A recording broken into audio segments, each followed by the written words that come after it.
마가복음 15장 21절에서 32절 말씀입니다.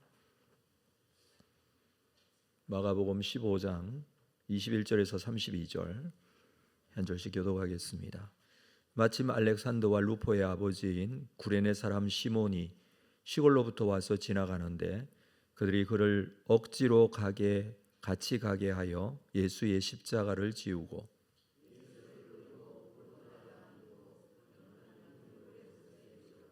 모략을 탄 포도주를 주었으나 예수께서 받지 아니하시니라.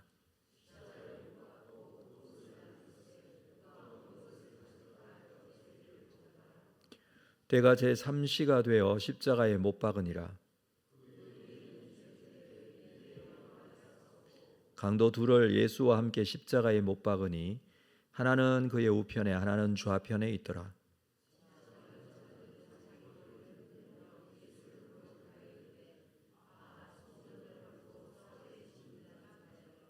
내가 너를 구원하여 십자가에서 내려오라 하고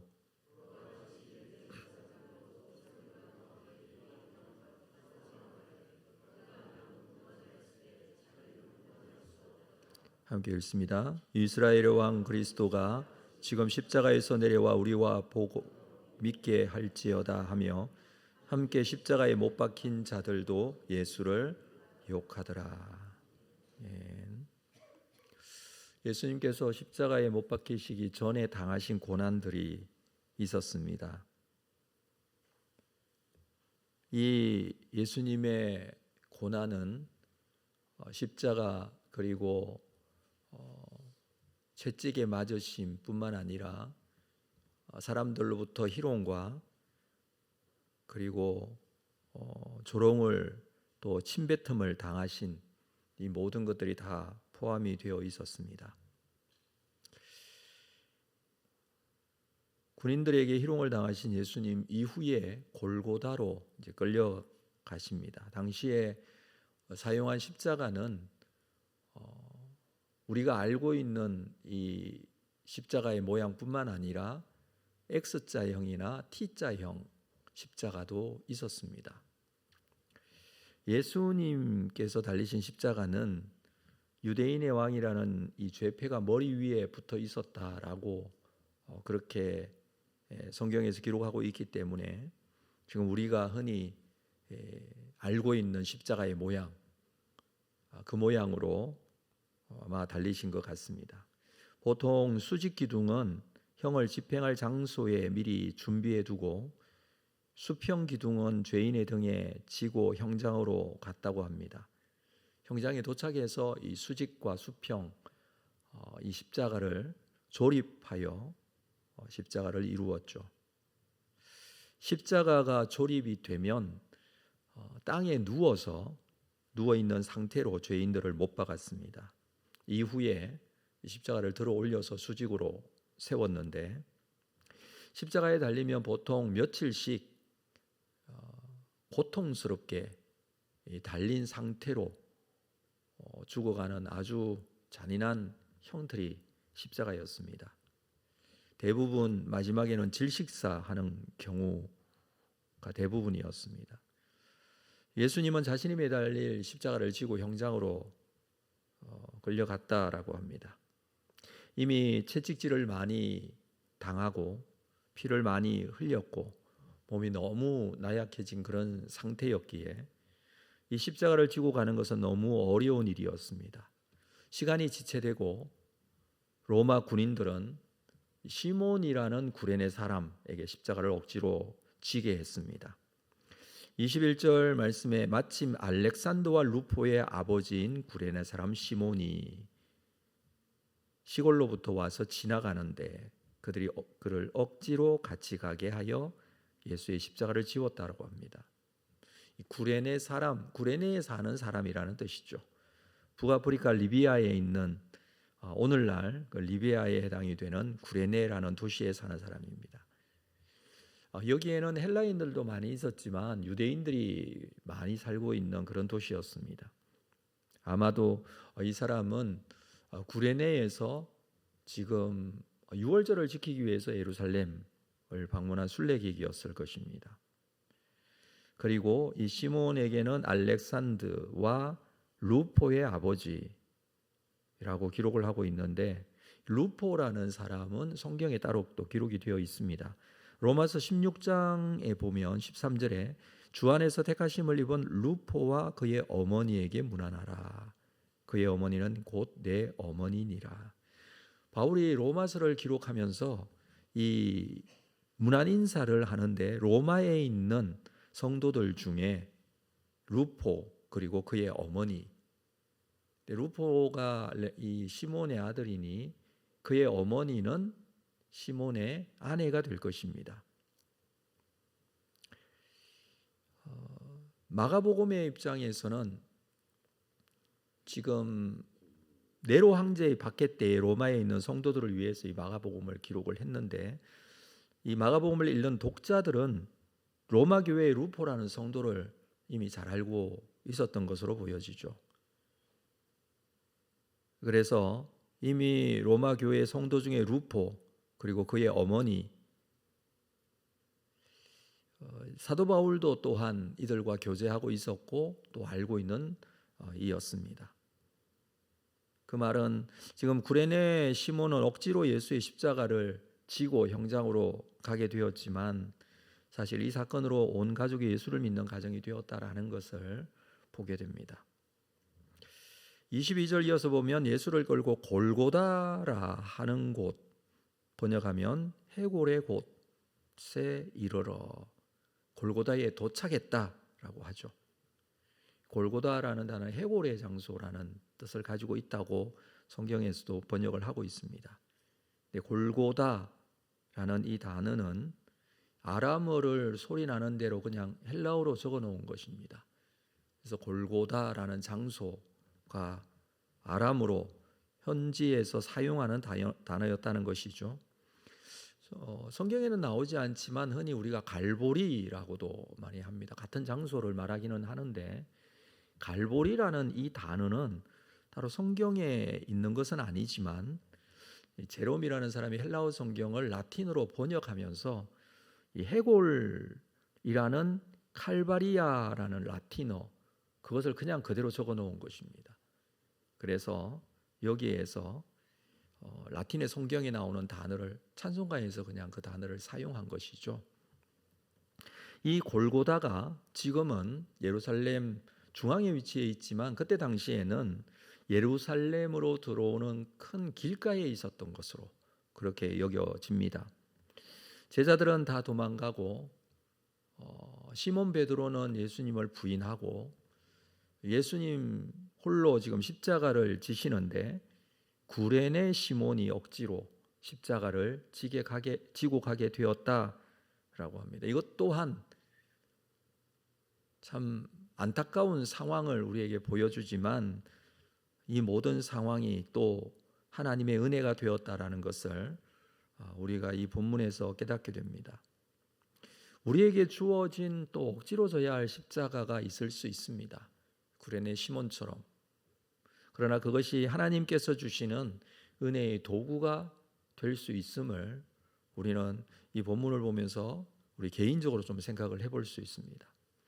계속해서 예수님의 그 십자가의 상황을 보여줍니다. 23절, 모략을 탄 포도주를 주었으나 예수께서 받지 아니하시니라.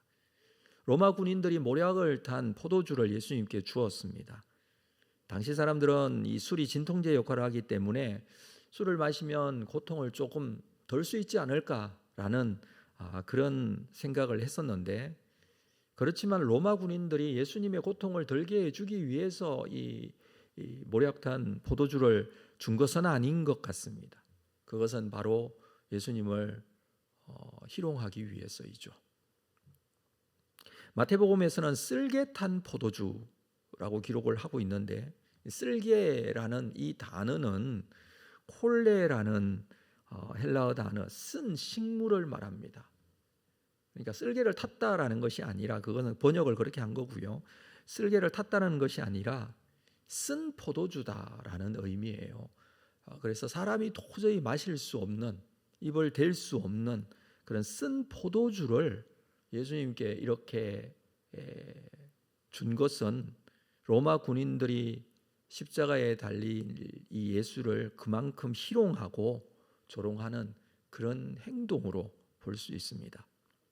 24절에 이어서 십자가에 못 박고 그 옷을 나눌세 누가 어느 것을 가질까요? 제비를 뽑더라. 군인들이 예수님을 십자가에 못 박았습니다. 그냥 쉽게 단순하게 그렇게 기록을 하고 있지만 이 내용에는 참 많은 행동들이 포함이 되어 있겠죠. 양팔을 수평 기둥에 박고 십자가 전체를 들어 올려 세웠다라는 것입니다. 발에는 기둥에 묶거나 또는 못을 박았습니다. 수직 기둥에는 잠시 발을 밟고 올라설 수 있는 그래서 숨을 쉴 수 있는 막대가 박혀 있었다고 합니다. 숨통을 빨리 끊고자 한다면 그 받침대에 발을 올려놓을 수 없도록 다리를 꺾었습니다. 그래서 보통 며칠 동안 달려있는 이 십자가가 예수님의 경우는 지금 빨리 처리를 해야 했습니다. 안식일이 얼마 남지 않았습니다. 군인들은 예수님의 옷을 벗겨 제비를 뽑아 나누어 가졌습니다. 요한복음에 보면 이것을 4조각으로 나누었다라고 그렇게 기록을 하고 있습니다. 예수님의 옷도 죽음을 맞이한 것이죠. 이 옷을 나누는 것은 이것 또한 군인들이 마지막까지 희롱하고 조롱하는 그 모습을 그냥 보여주고 있는 것이죠. 그들의 모습이 죄인된 인간의 본질적인 모습을 그대로 나타내고 있습니다. 하나님의 형상과 모양으로 회복되어질 때에는 예수 그리스도를 통해서만 가능합니다. 스스로의 노력으로 되는 것이 아니죠. 왜냐하면 인간의 이 타락한 죄인된 모습, 그 모습은 예수님의 십자가에 달리는 현장에 있는 사람들, 주변 사람들 모두 다 그 죄인된 모습을 그대로 다 보여주고 있기 때문입니다. 이 로마 군병과 같은 죄인된 인간은 예수님의 보혈로만 회복될 수 있는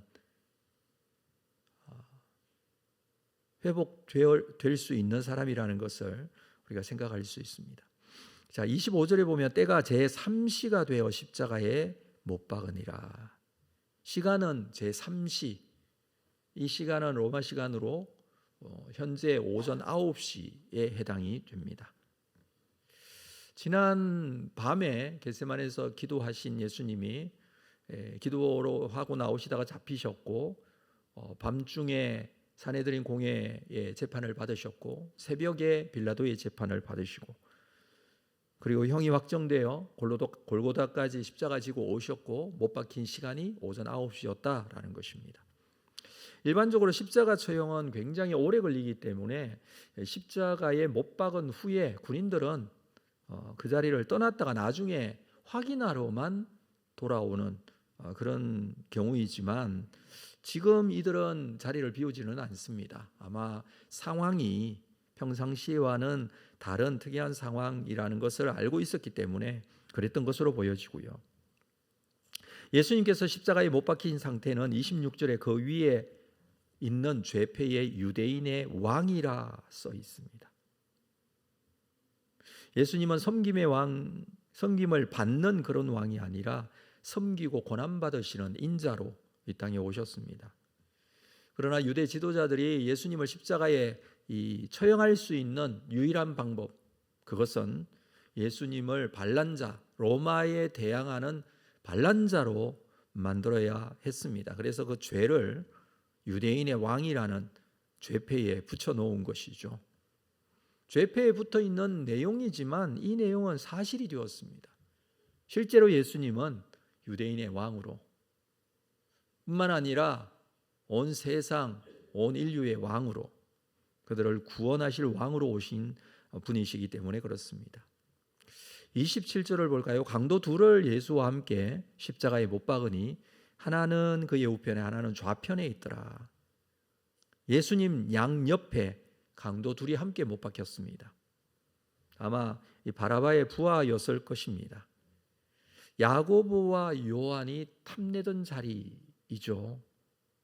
예수님의 양옆에 앉게 해달라고 그렇게 요구했는데 이 자리는 영광의 자리는 아니었습니다. 이어지는 본문은 28절 없음이라고 되어 있습니다. 이것은 일부 사본에만 이 28절이 기록이 되어 있고 대부분의 사본에는 이 내용이 빠져 있습니다. 그 일부 사본에 기록되어 있는 내용은요, 어떻게 기록이 되어 있냐면 그리하여 그는 범법자들 가운데 한 사람으로 여김을 받았다고 한 성경 말씀이 이루어졌다. 요건 이사야 53장 12절 말씀이 성취된 것으로 기록을 하고 있는 것이죠. 이사야 53장 12절에 보면 그러므로 내가 그에게 존귀한 자와 함께 몫을 받게 하며 강한 자와 함께 탈취한 것을 나누게 하리니 이는 그가 자기 영혼을 버려 사망에 이르게 하며 범죄자 중 하나로 헤아림을 받았음이니라. 그러나 그가 많은 사람의 죄를 담당하여 범죄자를 위하여 기도하였느니라. 지금 이사야 53장 12절의 이 말씀이 성취되었다는 의미로 28절에 기록이 되어 있습니다. 그래서 대부분의 아주 권위 있는 사본들에는 이 내용이 없기 때문에 빠져 있기 때문에 성경에는 아예 기록을 하고 있지는 않습니다만은 이 말씀 또한 예수님께서 지신 십자가가 어떤 부함이나 어떤 부귀영화를 원하는 그런 것이 아니라 죄인들의 죄를 대속하시는 죽음이라는 것을 그러기 위해서는 범법자로 여김을 받았다라고 그렇게 말씀하고 있는 내용이죠. 예수님의 십자가의 구원은 사람을 살리기 위한 구원이었고 본인의 부귀영화는 전혀 없는, 그래서 범법자가 되어지기도 했던 그런 구원이었다라는 것을 보게 됩니다. 이어지는 본문도 십자가 주변의 상황을 계속 보여줍니다. 29절에 지나가는 자들은 자기 머리를 흔들며 예수를 모욕하고 하하 성전을 헐고 사흘에 짓는 자여 내가 너를 구원하여 십자가에서 내려오라. 이 지나가는 사람들, 예수님을 예루살렘 입성 때에 호산나 외치며 환영해 주던 사람들은 없고 십자가 주변에 지나가는 사람들도 예수님을 조롱하고 있습니다.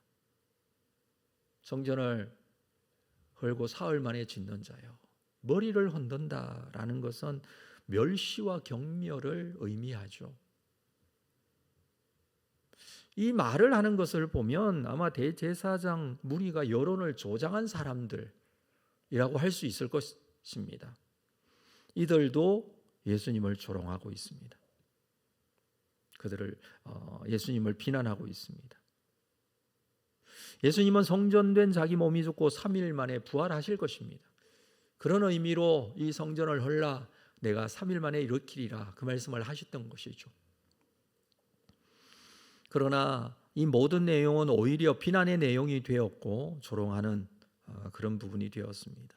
31절에 보면 그와 같이 대제사장들도 서기관들과 함께 희롱하며 서로 말하되 그가 남은 구원하였으되 자기는 구원할 수 없도다. 희롱하여 말합니다. 남은 구원하였으되, 이 남은 구원하였다라는 이 의미는 우리가 흔히 생각하는 우리 모든 인간들을 구원했다라는 의미의 말이 아니라 남은 구원했다라는 것은 그동안 예수님께서 죽은 자도 살리시고 또 병든 자도 고치시고 행했던 많은 기적들이 있었습니다. 그런 기적들을 행했지만 그러나 자기는 구원할 수 없다. 희롱하는 내용이죠. 그러나 이 말처럼 예수님께서는 실제적으로 자기 자신을 십자가에 내어 주심으로 우리 모든 자들을 구원하셨죠. 그 말처럼 이루어졌지만 이들은 예수님을 희롱하고 저주하듯이 그렇게 말하고 있습니다. 32절 이스라엘의 왕 그리스도가 지금 십자가에 내려와 우리가 보고 믿게 할지어다. 이것도 조롱하고 희롱하는 것이죠.